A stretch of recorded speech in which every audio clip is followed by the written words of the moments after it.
P V Anwar എംഎൽഎയുടെ ആദ്യ രാഷ്ട്രീയ വിശദീകരണ യോഗം ഇന്ന് വൈകിട്ട് നിലമ്പൂരിൽ നടക്കും. യോഗത്തിൽ കൂടുതൽ വെളിപ്പെടുത്തലുകൾ ഉണ്ടായേക്കും. പുതിയ രാഷ്ട്രീയ നീക്കത്തിന് മുന്നോടിയായാണ് വിശദീകരണ യോഗം സംഘടിപ്പിക്കുന്നത്. അൻവറിന് പിന്തുണയുമായി നിലമ്പൂരിൽ നിരവധി ഫ്ലക്സ് ബോർഡുകൾ ഉയർന്നു. വൈകുന്നേരം 6:30 ചന്തക്കുന്ന് ബസ് സ്റ്റാൻഡ് പരിസരത്താണ് അൻവർ യോഗം വിളിച്ചു ചേർത്തിട്ടുള്ളത്. എന്നാൽ അൻവറിന്റെ പരിപാടിയിൽ ഒരു കാരണവശാലും പങ്കെടുക്കരുതെന്ന് അംഗങ്ങൾക്ക് CPM കർശന നിർദ്ദേശം നൽകിയിട്ടുണ്ട്. പങ്കെടുക്കുന്നവർക്കെതിരെ കടുത്ത അച്ചടക്ക നടപടി ഉണ്ടാകുമെന്നാണ് മുന്നറിയിപ്പ്. അതിനിടെ അൻവറിനെ അനുകൂലിച്ചുകൊണ്ട് നിലമ്പൂരിലും വിവിധയിടങ്ങളിലുമായി നിരവധി ഫ്ലക്സ് ബോർഡുകളും ഉയർന്നു കഴിഞ്ഞു. CPM മരുത മുൻ ലോക്കൽ സെക്രട്ടറിയും വഴിക്കടവ് പഞ്ചായത്ത് പ്രസിഡന്റുമായിരുന്ന ഇ സുഗു ഉൾപ്പെടെയുള്ളവരും അൻവറിന് പിന്തുണയുമായി രംഗത്ത് വന്നു.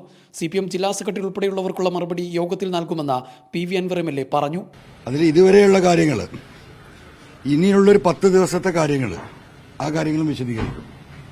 ആ 10 ദിവസം കഴിഞ്ഞതിന് ശേഷം അടുത്ത കാര്യങ്ങൾ വിശദീകരിക്കും. ഒരു 200 ആളെ സംഘടിപ്പിക്കാനല്ലേ എനിക്ക് സാധിക്കുള്ളൂ. അത് ഞാൻ സംഘടിപ്പിച്ചിട്ടുണ്ട്. അതേസമയം PV അൻവർ MLAയുടെ വീടിന് സുരക്ഷ വർദ്ധിപ്പിച്ചു. അൻവർ DGPക്ക് നൽകിയ പരാതിയുടെ അടിസ്ഥാനത്തിലാണ് നടപടി.